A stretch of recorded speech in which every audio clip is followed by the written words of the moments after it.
제가 종종 말씀드리는 헨리 나우엔이라고 하는 그런 심리학자이기도 하고 교수이기도 하는데요.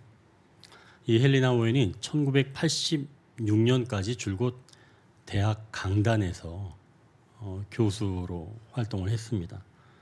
강의하고 글쓰고 또 체계적으로 설명하고 하는 그런 일들을 계속 맡아왔었죠. 그러다 자기 영혼이 허기졌다는 사실을 발견하게 되었습니다. 그래서 자기 모든 것을 다 내려놓고 정신지체 장애인들이 공동체를 이루고 있는 그곳에 들어가서 섬기기로 했습니다. 그 안에 있는 사람들은 헨리가 무슨 책을 썼는지, 그리고 그가 무슨 일을 해왔는지 뭐 책을 읽을 수 있는 사람도 없었으니까요. 헨리에게 관심도 없었지요. 그러니까 이 헨리는 자기가 가지고 있는 이런 머릿속의 지식이 아무런 소용이 없다라고 하는 것을 알게 되었고 마침내 불안함이 엄습해 오게 된 것입니다. 이 공동체 식구들은 헨리를 대면할 때 매번 다르게 대한 겁니다. 이 헨리를 맨 처음에는 따스하게 포옹을 해 주다가도 어느 순간에는 주먹으로 이 헨리를 때린 겁니다. 그러니까 정신지체 장애인이니까 그렇게 행동을 하는 거죠. 또 더없이 기분이 좋다가도 갑자기 슬퍼하면서 울음을 터뜨리는 일도 다반사였습니다. 헨리는 내가 이제 삶을 다시 살아야 되겠구나 라고까지 생각을 했습니다. 그러니까 그동안 이루었던 것들이 정신지체 장애인들 앞에서는 아무것도 아니었다는 것이죠. 그동안 대단한 일을 해왔어도 그들 앞에서는 아무것도 아니었던 겁니다. 헨리 나우엔이 예수님의 이름으로라고 하는 그런 책에서 이 정신지체 장애인들에게 자신이 누구인지, 그리고 그동안 자기가 무엇을 해왔는지, 하나님을 어떻게 섬겨왔는지 말해도 소용이 없었다는 이야기를 고백하는 바로 그러한 부분입니다. 내가 누구인지 드러냈지만 아무런 소용이 없었던 것이죠. 오늘 본문에서도 자기가 누구인지, 무엇을 섬기는 사람인지 자신을 드러냈지만 아무 소용이 없다는 것을 알게 된 한 사람이 있습니다. 자, 이제 주보 첫 번째 단락을 보십시오. 내가 누구인지 드러내도 소용이 없을 때가 있다. 7절에서 10절까지 우리가 한 절씩 교독해서 읽겠습니다. 그 후에 그의 주인의 아내가 요셉에게 눈짓하다가 동침하기를 청하니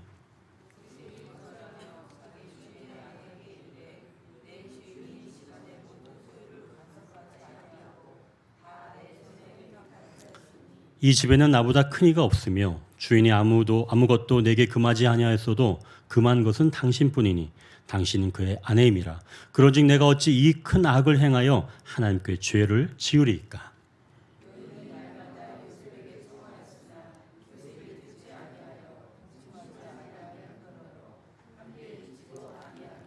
아멘. 이 지난 시간에 요셉이 보디발 집의 노예로 팔려오게 되었고 또 보디발의 눈에 들어 은혜를 입어서 가정 총무가 되었고 또 가정 총무가 된 이후부터는 보디발의 집이 큰 복을 받았다는 내용을 우리가 지난주에 나누었죠. 그리고 오늘 7절에 보면 그 후에라고 하는 말로 시작합니다. 여기서 그 후에라는 것은 약 10년 정도가 지났다는 이야기인 거예요. 그렇다면 요셉이 지금 나이가 한 27살 정도 되었다라고 볼 수 있습니다. 27살. 우리 앉아있는 청년들도 아마 비슷한 나이가 있을 줄 압니다. 그리고 오늘 읽은 본문 바로 앞에 6절을 보니까 요셉의 용모가 빼어나고 아름다웠다라고 말씀합니다. 요셉의 어머니가 라헬이었잖아요. 라헬이 아리따운 여인이었다라고 하니까 요셉이 엄마를 닮아서 멋있었겠죠. 아주 멋진 청년으로 장성을 한 겁니다. 그리고 또 총무 역할까지 맡게 되었으니 이제는 사람들의 눈에 드러나는 그런 위치가 되었다는 거죠. 당연히 안주인의 눈에도 들어오게 되었습니다. 양형주 목사님이 쓴 책에서 읽은 내용인데요. 이 요셉이 얼마나 인물이 좋았는지 이 유대인에게 내려오는 그 책에서 나오는 내용인데요. 그 책에서 이 요셉의 용모를 이렇게 표현하고 있습니다. 이집트에서 내노라 하는 귀부인들이 이 잘생긴 히브리 청년의 소문을 듣고 그를 직접 보기 위하여 보디발의 집으로 갔다. 보디발 부인은 손님들에게 각각 사과 1개와 사과를 깎을 칼 1자루씩 주었다.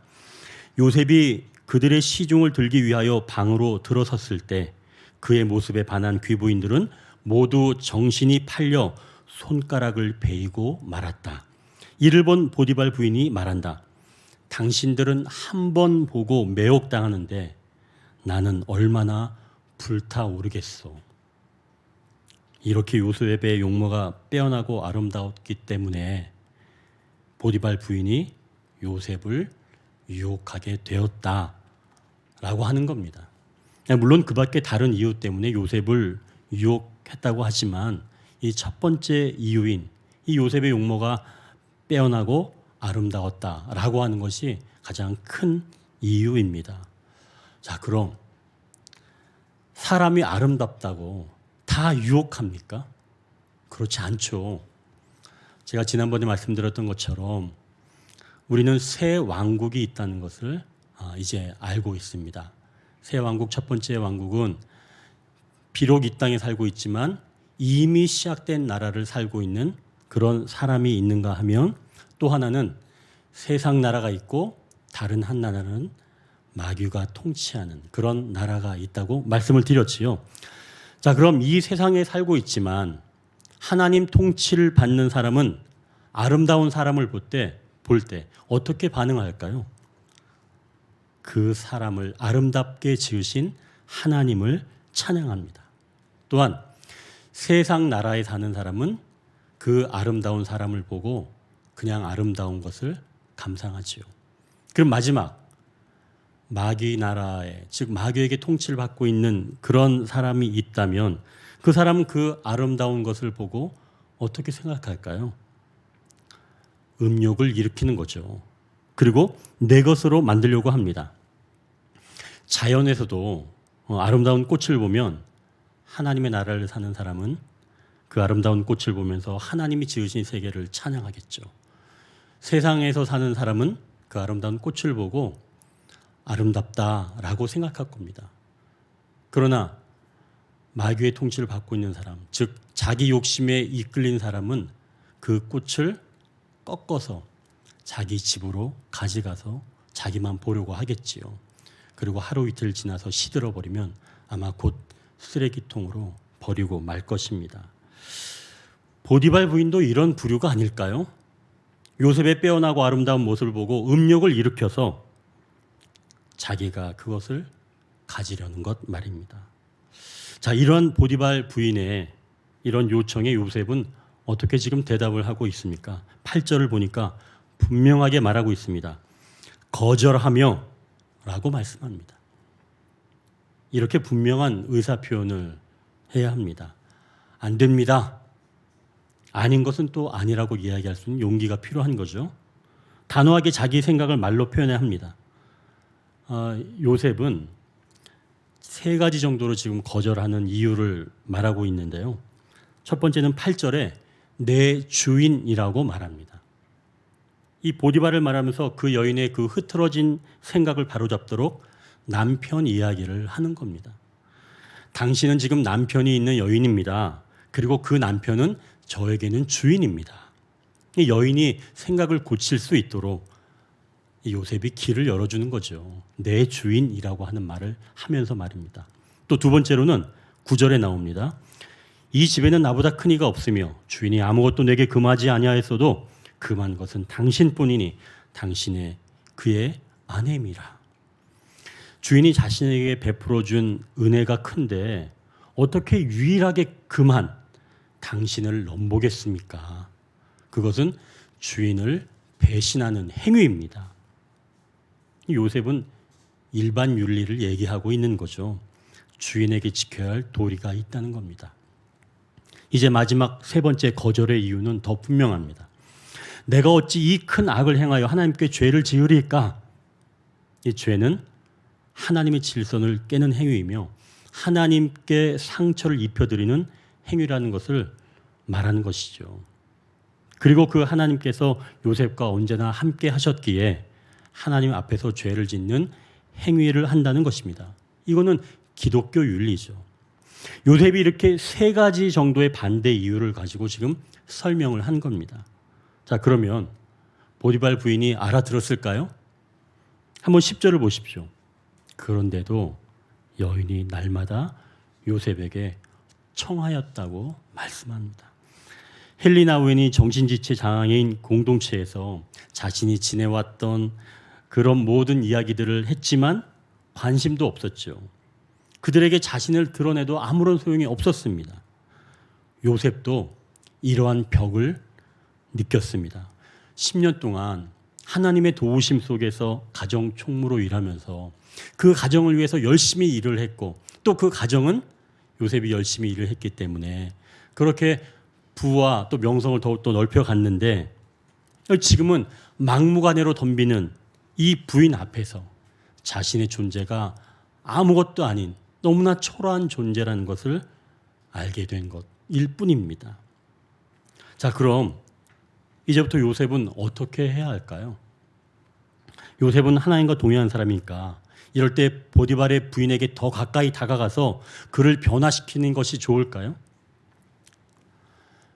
정욕에 이끌려서 그러니까 정욕에 이끌려서 사는 그런 믿지 않은 사람에게 다가가서 그를 변화시키겠다고 하는 것은 어떻게 보면 어리석은 생각입니다. 그래서 요셉은 10절에 이렇게 행동했습니다. 요셉이 듣지도 아니하고 함께 있지도 아니하고 동침도 하지 않았다 라고 말씀합니다. 구원받은 신자라고 하더라도 인간은 전적으로 부패하다는 것을 인정하는 것이죠. 그러니까 보디발 부인이 자기에게 줄 수 있는 그런 모든 것을 주겠다고 만약 요셉을 유혹한다면 가까이 있는 이상 흔들리지 않을 사람이 없다는 것이죠.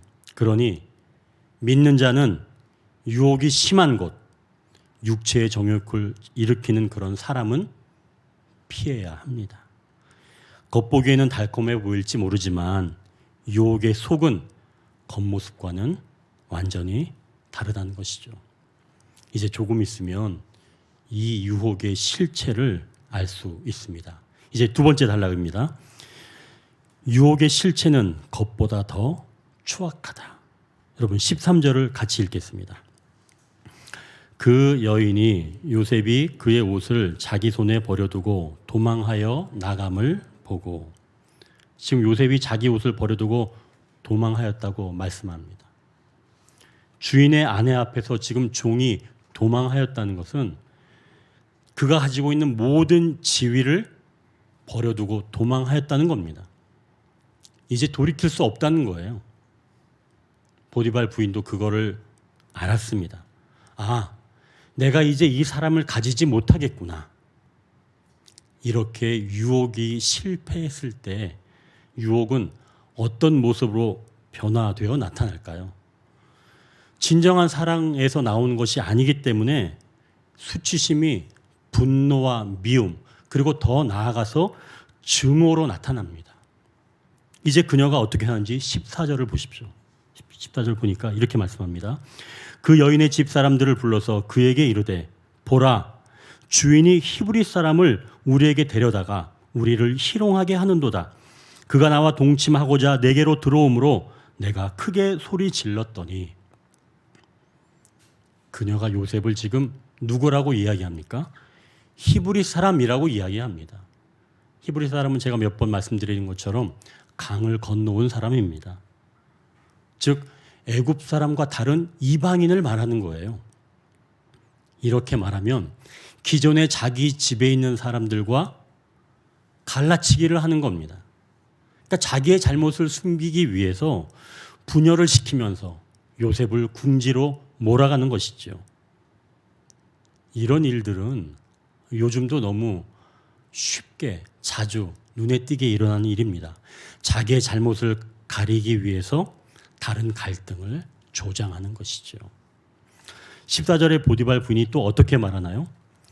주인이 히브리 사람을 우리에게 데려다가 우리를 희롱하게 하는도다. 즉 주인인 보디발의 잘못도 있다는 겁니다. 히브리 사람을 데리고 와서 자신들을 욕보였다는 거예요. 이것은 마치 하나님께서 아담에게 내가 왜 선악과를 먹었느냐라고 했을 때 아담이 하나님께서 만드신 하와 때문에 내가 이것을 먹게 되었습니다. 하나님이 만드셨기 때문에 하나님 책임입니다.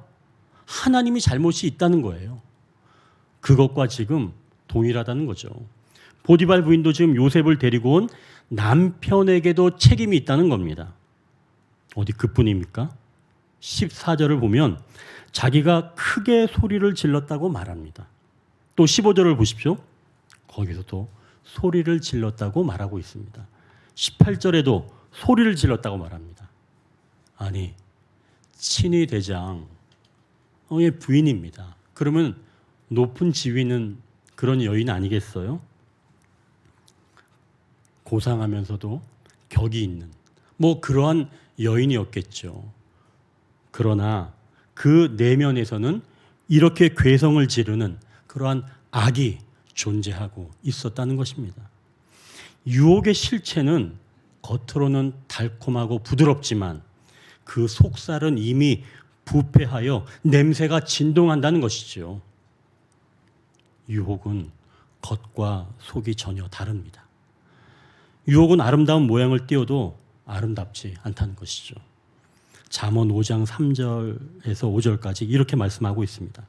대저 음녀의 입술은 꿀을 떨어뜨리며 그의 입은 기름보다 미끄러우나 나중은 쑥같이 쓰고 두 날 가진 칼같이 날카로우며 그의 발은 사지로 내려가며 그의 걸음은 스올로 나아가나니. 여러분, 이게 유혹의 실체입니다.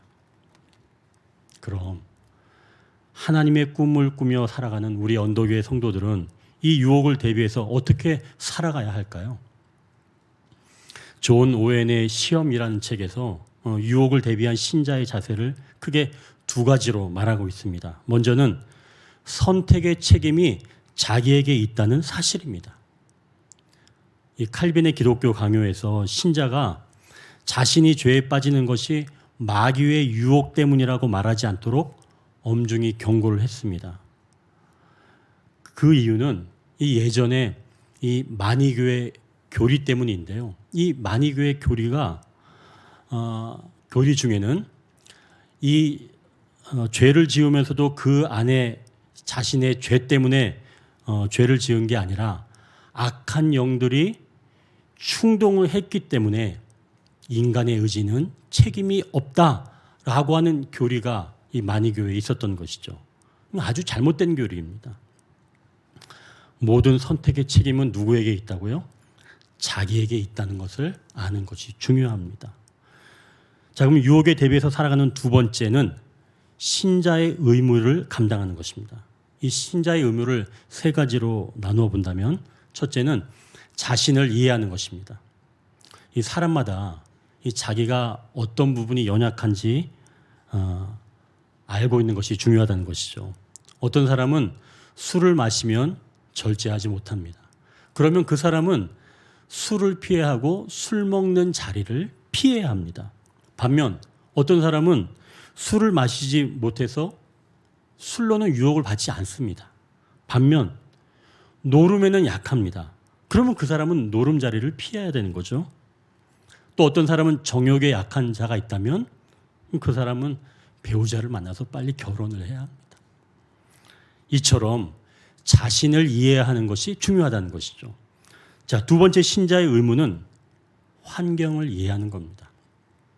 이 오해는 어떤 상황, 어떤 기회, 어떤 사람들과의 교제, 또 어떤 일들이 자기의 본성적 기질이나 부패성을 강하게 자극하는지를 알아야 한다고 말합니다. 비록 죄가 되지 않더라도 죄와 쉽게 접촉할 수 있는 상황이라면 적극적으로 피하라는 것이죠. 만약 피할 수가 없게 된다면 마음을 단단히 준비하고 환경을 타고 들어오는 그런 죄의 속임에 속지 말라고 말합니다. 이제 마지막 신자의 의무 세 번째로는 복음으로 무장하는 것입니다. 모든 유혹을 물리치기, 그러니까 초기에 물리치기가 쉬우니까 처음 일어나는 그런 정욕에 유의하고 그것에 대해서 철저하게 미워하는 마음을 유지하라는 것입니다. 자, 정리한다면 유혹을 대비해서 크게 두 가지를 준비한다면 먼저는 선택의 책임이 나한테 있는 것이고 다음으로는 신자의 의무를 감당하는 것인데 신자의 의무 첫 번째는 자신을 이해하고 두 번째는 환경을 이해하고 세 번째는 복음으로 무장한다는 것입니다. 철저하게 미워하는 마음을 가지라는 것이죠. 자, 그럼 이제 여기서 질문이 나오죠. 아니 목사님, 요셉은 이런 유혹에 대비해서 자신을 이해하고 환경을 이해하고 또 복음으로 무장했습니다. 그리고 거절을 선택했습니다. 그런데 결과는 승리가 아니라 완전히 다 빼앗긴 거 아닌가요? 그동안 쌓았던 그런 공든탑이 다 무너진 거 아닙니까? 이런 질문을 할 수 있겠죠. 물론 지금까지만 보면 그렇게 생각할 수 있습니다. 요셉이 가나안에서 아버지가 지어준 채색 옷을 입었지요. 그런데 형들의 그 분노 또 그리고 시기심을 통해서 요셉은 채색 옷을 빼앗겼습니다. 그리고 애굽으로 와서는 노예의 옷을 입었지요. 그런데 시간이 지나서 보디발의 부인 때문에 이제는 그 노예의 옷마저 벗게 되었습니다. 자, 그럼 정말 이 요셉의 인생은 여기서 끝나는 것일까요? 이제 세 번째 단락입니다. 하나님은 유혹의 결말을 다루신다고 말씀한다. 이제 19절에서 23절까지 우리가 한 절씩 읽겠습니다. 그의 주인이 자기 아내가 자기에게 이르기를 당신의 종이 내게 이같이 행하였다 하는 말을 듣고 심히 노한지라.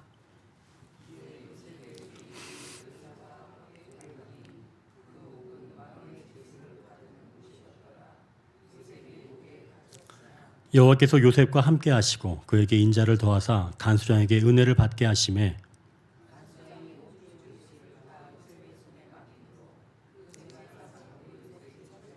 함께합니다. 간수장은 그의 손에 맡긴 것을 무엇이든지 살펴보지 아니하였으니 이는 여호와께서 요셉과 함께 하심이라. 여호와께서 그를 범사에 형통하게 하셨더라. 이제 하나님이 유혹의 결말을 어떻게 만들어 가시는지 살펴봅니다. 요셉은 지금 보디발 부인의 손아귀에서 벗어났죠. 비록 감옥이지만 말입니다. 요셉은 이곳에서 죄인의 옷을 입었습니다. 먼저 요셉이 한 일은 여기서 한 일은 무엇일까요? 이 단락에서 말입니다. 요셉이 한 일. 여러분도 한번 찾아보십시오. 이 단락에서 요셉이 한 일은 무엇일까요?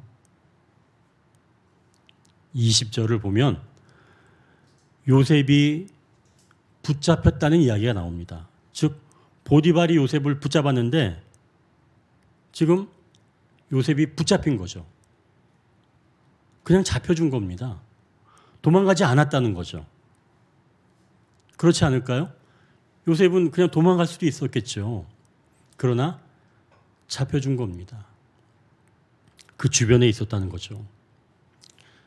여기서 우리가 할 일을 살핀다면 주님 앞에서 내가 바른 선택을 했다면 현실에서 피하지 않는 겁니다.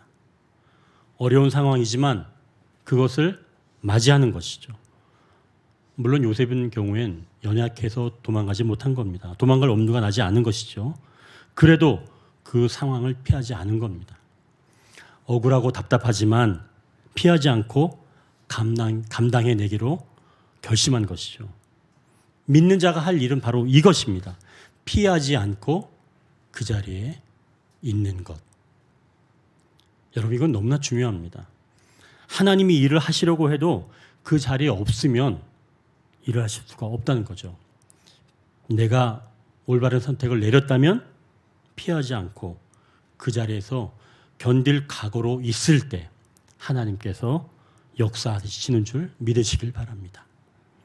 이제 하나님이 어떤 결말을 이루어가신지 살핍니다. 먼저 20절을 보시면 요셉이 들어간 감옥엔 어떤 사람들이 있나요? 왕의 죄수들이 있다고 말씀합니다. 그리고 21절에는 하나님께서 간수장에게 은혜를 받게 하시고 22절에는 요셉이 옥중 죄수를 다 맡게 되었다고 말씀합니다. 그리고 23절에는 그의 손에 맡긴 것은 무엇인지 살펴보지 아니하였다고 말씀합니다. 자, 그럼 왕의 죄수들을 다 만나보고 그들의 이야기를 듣고 재반 사무를 모두 요셉이 하였다는 것이죠. 이 감옥에서는 마음에 드는 사람에게는 자기가 가진 모든 정보를 나누게 되어 있습니다. 요즘 그 넘버스라고 하는 그런 드라마가 있는 거 아시죠? 제가 이제 짬짬이 한번 봤었는데요.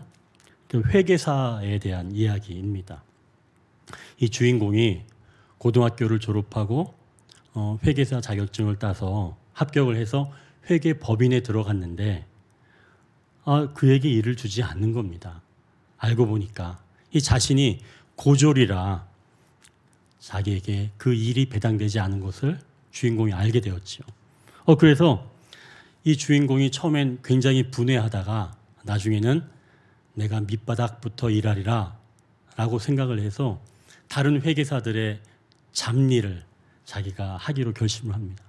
그래서 복사하는 일, 커피를 나르는 일 이런 것을 하겠다고 했지만 그것마저도 다른 회계사들이 주지 않았죠. 그러나 열심히 그가 일하는 것을 보고 복사도 맡기고 커피 심부름도 시켰습니다. 이 주인공이 제일 바닥의 일을 하게 된 것이죠. 근데 복사 업무를 하다 보니까 회사에서 돌아가는 모든 일을 이 주인공이 알게 된 겁니다. 어떤 일들이 벌어지고 있는지 그리고 어떻게 흘러가는지를 그 복사물들을 보고 알게 된 것이죠.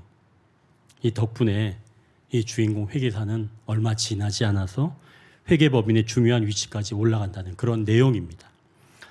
자, 요셉도 이와 같지 않았을까요? 애굽 나라에 돌아가는 모든 일을 알게 된 겁니다. 왕의 죄수의 감옥에서 말이죠. 결국 이 감옥이 왕실 교육의 산실이 된 겁니다. 이러한 교육이 훗날 어떻게 사용될지 지금은 잘 모르지만 요셉을 통한 그 하나님의 꿈은 보디발 부인의 유혹 그리고 분노와 중어심으로 던져진 감옥에서도 좌절할 수가 없었지요. 아니 오히려 이것이 더 빠른 지름길이었습니다.